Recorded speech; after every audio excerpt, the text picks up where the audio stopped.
솔로몬은 하나님의 말씀을 따라 살아가기 위해 애쓰는 성도들의 걸음을 항상 지켜주신다고 약속했습니다. 또한 하나님의 말씀에 순종하지 않고 자기 욕심을 가지고 살아가는 자, 그들의 어리석음을 솔로몬은 지적하면서 그들의 죄는 결국 하나님 앞에 언젠가 드러나게 된다라는 사실도 교훈했지요. 이제 솔로몬은요, 의인의 입에 대해서도 이야기하고 미련한 자의 입에 대해서도 이야기를 하며 오늘 교훈하는데, 본문의 내용이 그리 어려운 내용은 아닙니다. 그러나 그 안에 담겨 있는 또 중요한 의미들을 차근차근 좀 살펴보려고 합니다. 자, 먼저 10절 함께 읽습니다. 10절 시작. 눈짓하는 자는 근심을 끼치고 입이 미련한 자는 멸망하느니라. 자, 솔로몬이 이 10절에서는 눈짓하는 자 그리고 입이 미련한 자를 대조하는데요, 둘 다 부정한 그런 의미입니다. 자, 눈짓하는 자, 어떤 의미겠습니까? 어떤 대상을 향해서 음흉하고 사악한 행위를 도모하려고 하는 그런 모습을 의미합니다. 때로는 이 악한 자들끼리 눈짓으로 서로 사인을 주고받으며 누군가를 함정에 빠뜨리기도 하죠. 그러니까 그런 부정한 의미의 눈짓을 의미합니다. 자, 이렇게 눈짓하는 그 악한 자는 근심을 끼친대요. 이 번역에 근심을 끼친다고 하니까 뭔가 마음의 어떤 그 근심 걱정 이렇게 생각할 수 있는데, 이거는 말하자면 악인들에게 희생양으로 이렇게 찍힌 그 사람에게 큰 상처를 입히거나 큰 손해를 입히거나 큰 어떤 안 좋은 일이 일어나게 된다, 이런 의미가 돼요. 그래서 눈짓을 하는 자, 그렇게 악한 마음을 품는 자는 누군가에게 마음에 상처를 주거나 손해를 입히거나 큰 나쁜 일을 행하게 된다, 이런 의미가 되죠. 그리고 또한 부정적인 의미로 입이 미련한 자에 대해서 이제 연결을 하는데, 입이 미련한 자는 어떤 사람이겠습니까? 기본적으로 하나님의 명령을 무시하고 하나님의 마음에 합하지 않은 그런 미련한 말을 어리석게 떠들어 대는 자입니다. 그러니까 이렇게 하나님의 마음을 생각하지 않고 함부로 어리석게 떠들어대는 자는 이웃에게 또 지체들에게 공동체 안에서 씻을 수 없는 상처를 주어서 괴롭게 만들죠. 이런 사람들이 공동체에 있으면 결국 공동체에 나쁜 영향력을 끼치게 됩니다. 그런데 오늘 솔로몬은 이렇게 입이 미련한 자는 멸망한다 라고 이야기를 해요. 멸망한다, 어떤 의미겠습니까? 결국 그 사람을 하나님이 심판한다. 우리가 기대하는 방향으로 심판한다는 의미는 아니에요. 하나님께서 자신의 선하신 뜻대로 그 악한 자를 그냥 내버려 두는 것이 아니라 하나님의 뜻대로 심판을 한다라고 하는 거죠. 그러니까 사실은 하나님이 그 사람을 하나님의 뜻과 하나님의 방향성대로 심판하니까 아무리 우리 눈앞에 악한 자가 있더라도 우리가 생각하는 대로 심판하려고 해서는, 우리의 어떤 혈기로 대적하려 해서는 사실은 안 되는 거죠. 왜냐하면 성경은 그런 의미로 우리에게 가르치는 적이 없기 때문에 그렇습니다. 그래서 눈짓하는 자는 근심을 끼치고 입이 미련한 자는 멸망하느니라. 우리가 절대 닮아서도 안 되는 내용이고, 우리가 이 본문에 있는 그 악한 자를 함부로 대적해서도 안 됩니다. 이들에 대한 모든 심판이나 판단은 다 하나님께 맡길 수 있는 그런 신앙의 깊이가 우리에게 필요할 것입니다. 자, 이제 11절을 읽겠습니다. 11절 함께 읽습니다. 시작. 의인의 입은 생명의 샘이라도 악인의 입은 독을 머금었느니라. 자, 여기에서 이제 의인의 입과 악인의 입이 비교되는데, 여러분, 의인의 입 뭐겠습니까? 어렵지 않죠? 기본적으로는 정직하고 바른 말이지만 여기서 더 강조되는 것은 뭐냐면 하나님의 마음이 담겨진 말이에요. 하나님의 뜻에 합한 말이죠. 그리스도인다운 말을 의미합니다. 그래서 의인의 입은 생명의 샘이다 라고 하는 것은 결국 하나님의 마음이 담겨 있는 하나님의 뜻에 합한 말을 하게 되면 그 말은 결국 사람을 살리는 그런 말이 된다는 의미예요. 그래서 생명의 샘이다라고 표현을 하는 겁니다. 여기서 우리가 한 가지 생각해 볼 게 하나 있는데, 의인의 입, 하나님의 마음을 담은 말, 하나님의 뜻에 합한 말, 그런 말들을 우리가 진심을 담아서 누군가에게 전할 때요, 보편적으로는 그 하나님의 마음이 느껴지니까 그런 말들이 불편하지 않아요. 그러나 여러분, 꼭 불편하지 않은 건 아니에요. 처음에는 그 하나님의 마음이 담긴 진실한 말을 때로는 듣는 사람으로 하여금 불편을 줄 때도 있어요. 막 싫어할 때도 있어요. 근데 그런데도 우리가 하나님의 마음을 담아서 말을 해야 되는 이유는, 그런 말은요, 혹여나 처음에는 듣기 싫어할지는 모르지만 결국은 그 말에 힘이 있고 능력이 있어서 영혼을 살리는 말이 되기 때문에 그렇습니다. 그래서 우리가 때로는 힘들어도 하나님의 마음을 담고 하나님의 뜻을 담아서 말할 수 있어야 돼요.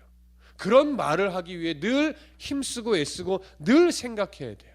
내가 지금 누군가와 대화를 할 때 내가 하나님의 마음을 담고 있는가, 하나님의 뜻을 그 안에 품고 말하고 있는가. 늘 사실은 불편하더라도 늘 그 고민을 하면서 대화를 할 수 있어야 하는 겁니다. 자, 그런데 반면에 악인의 입은 뭐래요? 오늘 성경이 독을 머금었대요. 여러분, 악인의 입은 뭐겠습니까? 기본적으로는 속이고 왜곡하는 그런 말들이죠. 대부분이 거짓말이고 사기치는 말이에요. 근데 여기서 더 강조되는 건 뭐예요? 하나님의 마음이 없는 말, 하나님의 뜻에 반하는 말, 하나님 나라의 가치관이 없는 말, 이런 말들이죠. 그런 말들은 사실은 공동체와 이웃에게 큰 해악을 줘요. 그래서 독을 머금었다라고 하는 거예요. 근데 여기서 우리가 좀 주목해서 살펴볼 것은요, 독을 머금었다라고 할 때 이 머금었다로 번역된 히브리어가 카사라고 하는 단어인데, 단어의 의미는 이거예요. 가리다 또는 숨기다. 그렇다면 가리다 또는 숨기다의 의미를 이 본문 안에 집어넣으면 어떻게 되냐면, 악인의 입은 독을 숨기고 있다, 이런 의미가 돼요. 악인이 하는 말에는요, 독이 숨겨져 있어요. 그럼 여러분 잘 생각해 보세요. 악인의 말은요, 거의 대부분 처음에 들을 때는 어때요? 달콤해요. 정말 그럴듯해요. 뭔가 있는 것 같아요. 근데 잘 분별해 보면 거기에 하나님의 마음이, 하나님의 뜻이 없는 경우가 많아요. 그래서 처음에는 독을 숨기고 있기 때문에 달콤하게 들릴 수도 있고 뭔가 내 편인 것 같기도 하고 나에게 만족과 유익을 줄 것처럼 여겨지기도 하지만, 정작 그 안에 하나님의 마음이 없고 하나님의 뜻이 없고 하나님 나라의 가치가 없는 그런 말들은요, 서서히 그의 독의 기운이 온몸에 퍼져서 상대방이든 자신이든 죽음을 맞이하게 되는, 또는 큰 나쁜 영향력으로 작용을 하게 되어 있다는 거예요. 그렇기 때문에 우리가 왜 분별력이 필요하느냐, 내 귀에 지금 달콤하게 들리는 저 말이 독을 품고 있는 말인지 아니면 하나님의 마음에 합한 말인지, 이걸 잘 분별할 수 있는 귀가 우리에게도 필요한 거예요. 특히 교회의 목회자에게는요, 더더군다나 필요해요. 주변에 이렇게 들리는 얘기를 보면, 그래도 한때 교회를 건강하게 세웠던 목사님들이요, 주변에 참 이상한 사람을 가까이 하더니 이상하게 왜 저런 말에 귀를 기울이지? 라고 여기는 상황들이 몇 차례 일어나는 것을 보게 되는데, 그러다가 시간이 지나잖아요.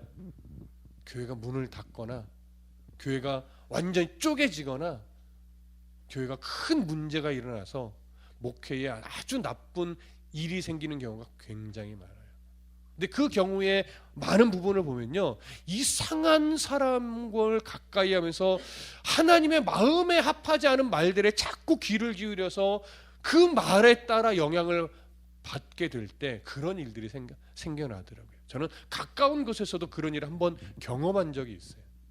그래서 더 목회자가 하나님의 마음에 합한 말인지, 하나님의 마음이 담겨있는 말인지, 하나님 나라의 가치에 부합한 말인지를 잘 분별하여 듣는 것이 정말 중요하구나, 이걸 정말 깊이 느낀 적이 있습니다. 저와 여러분들도 그렇게 분별력 있게 사람의 말들을 가려 들을 수 있는, 분별하여 들을 줄 아는 그런 은혜가 있기를 소망하고 축복합니다. 자, 12절 함께 읽습니다. 시작. 미움은 다툼을 일으켜도 사랑은 모든 허물을 가리느니라. 자, 너무나 당연한 말이죠. 미움은 다툼을 일으켜요. 이 말은요, 미움이 결국 다툼의 원인이 된다는 거예요. 미움은 다툼을 유발해서 결국 공동체의 화평을 깨트리는 그런 악한 요소가 되는 거죠. 그렇기 때문에 우리는 그런 어떤 미움 또는 다툼의 마음들 또는 분노의 마음들, 질투의 마음들, 시기의 마음들, 이런 마음들을 우리가 마음에 품지 않고 배격해야 된다는 것을 너무나 잘 알아요. 근데 잘 아는데 그런 마음을 안 갖는 게 쉽지가 않아요. 사람은요, 뭐 아무리 작은 일이라도 뭔가 하나의 감정이 상하기 시작하면 우리의 시선이 뭔가 한쪽으로 치우치게 되어 있더라고요. 그래서 우리의 마음이 그런 미움에 또는 분노에 또는 섭섭함에 이 사로잡히지 않기 위해 부단히도 애를 써야 돼요. 이건 우리가 정말 믿음으로 싸워야 될 내용이기도 합니다. 반면에 사랑은 어떻게 한대요? 모든 허물을 가린대요. 비록 원수라도 사랑으로 대할 때 그의 완악한 마음이 녹아지고 피차간의 다툼이 사라져서 화목하게 됨을 누릴 수 있다라고 하는 거예요. 근데 우리는 이걸 너무나 잘 알죠. 사랑은 모든 허물을 가린다. 사랑은 악한 대적이라도 사랑할 수 있어야 되는 거다. 근데 이게 쉬운가요? 정말 어려운 거죠. 미움의 마음을 품지 않는 것도 어렵고 원수를 사랑하는 것도 사실 그만큼 어려운 일입니다. 그럼에도 그리스도인은 미움의 마음, 인간적인 그 분노의 마음을 품지 않으려고 부단히 노력해야 되고 악인까지도 사랑할 수 있는 마음을 품기 위해 참 노력해야 돼요. 왜냐? 의인의 입은 사람을 살리기 때문에 그래요. 사랑의 마음은 누군가의 영혼을 살리며 허물까지도 가려주며 너무나 선한 영향력을 미칠 수 있기 때문에 그래요. 그래서 우리는 모두가 다 의인의 입을 가져야 돼요. 하나님의 마음이 담겨 있고 하나님의 뜻이 담겨 있고 하나님 나라의 가치관이 담겨 있는 그런 의인의 입을 가져야 하고 진짜 원수까지도 사랑할 수 있는 그 사랑의 실천을 해내는 그런 삶을 살아야 되는데, 이런 삶을 우리가 살기 위해서 정말 우리들의 일상에서 필요한 것이 뭐냐면 내 속사람이, 내 심령이 성령으로 정말 채워져야 돼요. 충만하게 채워져야 돼요. 요몽 7장 38절에 보면 이런 말씀이 기록되어 있어요. 나를 믿는 자는 성경의 이름과 같이 그 배에서 생수의 강이 흘러나오리라. 그럼 그 배에서 생수의 강이 흘러나온다는 게 어떤 의미겠습니까? 상징적 의미로서 믿는 자의 마음속에, 예수 그리스도를 구주로 섬기는 자의 마음속에는 하나님이, 예수님이 성령을 보내셔서 그의 안에 성령의 충만한 은혜로 가득 차게 되는데, 그 성령의 충만한 은혜가 심령에 넘치게 되면 결국 성령의 도우심을 따라 뭐가 흘러요? 생수의 강, 생명력 있는 삶이 흘러 넘친다는 거예요. 넘친다는 건 결국 뭐예요? 흘러서 누군가에게로 전달된다는 거예요. 그러니까 내 안에 그 생명의 강이 흐르지 않으면 누군가에게 전달이 안 되는 거예요. 악인을 사랑하라, 우리가 말로는 아멘 할 수 있지만 내 안에 그리스도의 사랑으로 깊이 채워져 있지 않으면요, 그 원수를 사랑한다는 건 정말 말도 안 되는 거예요. 내 안에도 사랑이 메말라 있는데 어떻게 누군가를 이해하고 용납하고 사랑할 수 있겠습니까? 그러니까 우리가 부단히도 기도해야 되는 건 뭐예요? 하나님, 내 안에, 내 이 강팍한 심령 안에 너무나 분주하게 살아가서 정신없이 살아가는 이 삶 속에서도 내 속사람이 그리스도의 사랑으로, 하나님의 마음으로 좀 충만하게 채워지게 도와주십시오. 그 사랑이 충만하게 채워질 때 사랑을 나눌 수 있는 넉넉함이 생기죠. 내 마음이 자꾸 강팍해지고 메말라가면 작은 일에도 분노함이 먼저 나가지 사랑으로 이해하려고 하는 마음이 먼저 나갈 수 없단 말이에요. 그래서 성령의 도움을 따라, 성령의 인도함을 따라 살아가기 위해선 내 속사람을 성령으로 채워야 돼요. 성령으로 채운다는 건 뭐예요? 끊임없이 말씀 속에서 하나님의 마음을 찾고, 말씀 안에서 나의 연약함을 발견하고, 말씀 안에서 다시금들 날마다 주의 도우심을 구하는 이런 마음대로 채워가는 거예요. 그러니까 말씀 없이 안 돼요. 기도 없이 안 돼요. 찬송 없이 안 돼요. 그래서 우리가 날마다 말씀을 가까이 하고 기도하려고 애쓰고 입술에 찬송을 늘 가까이 하려고 노력할 때 내 마음이 그래도 참 힘겨운 하루하루를 살지만 그래도 주의 은혜로 풍성하게 채워지는 거예요. 그래야 가족을 바라보는 시선, 동료를 바라보는 시선, 이웃을 바라보는 시선에도 사랑의 마음이 담겨 있지요.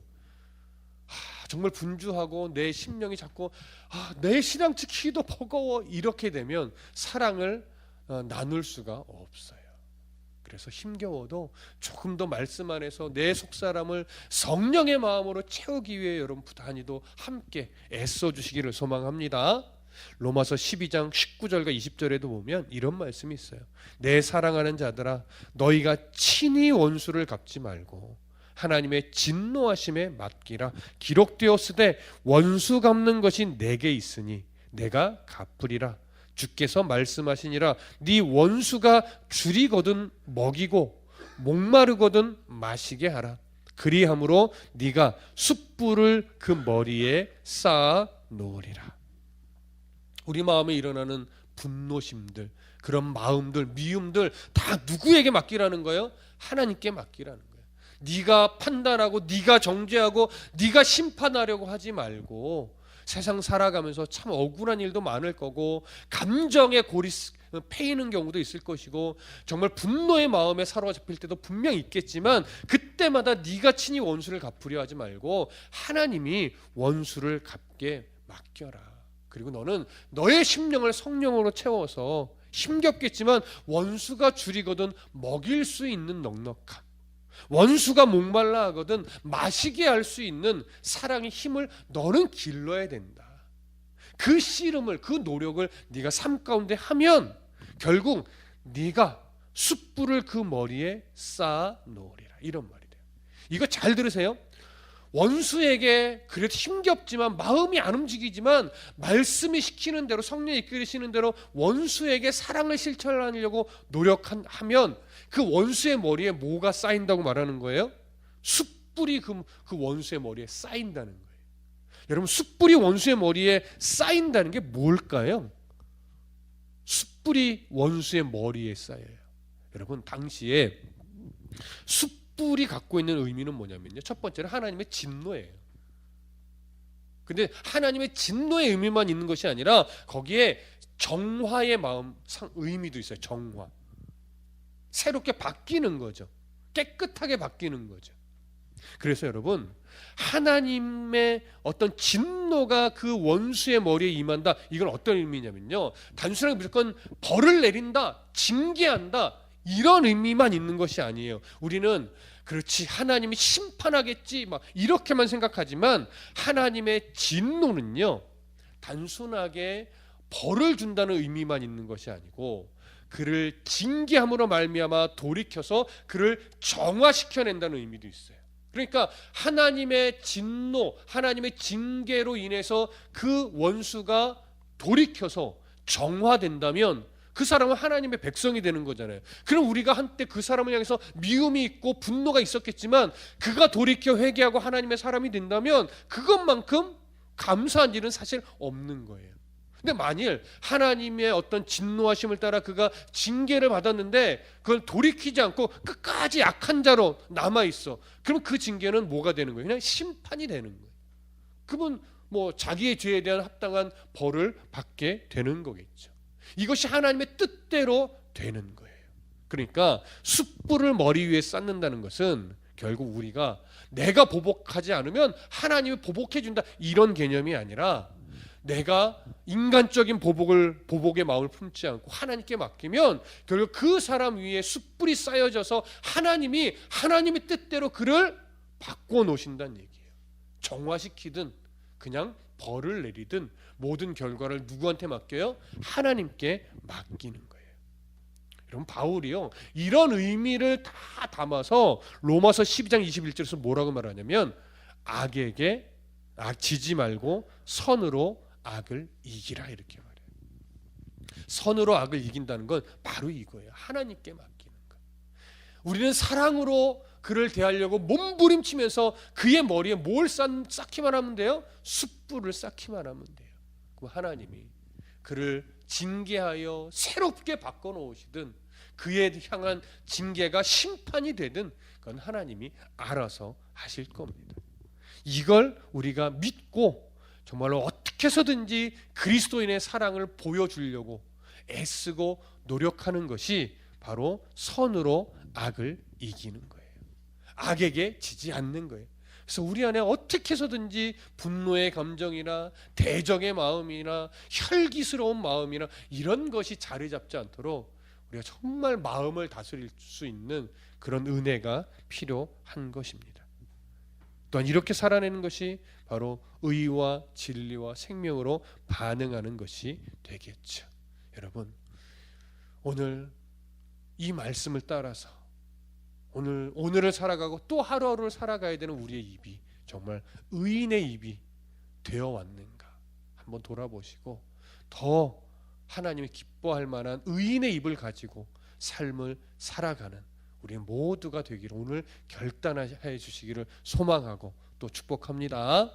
기도하겠습니다.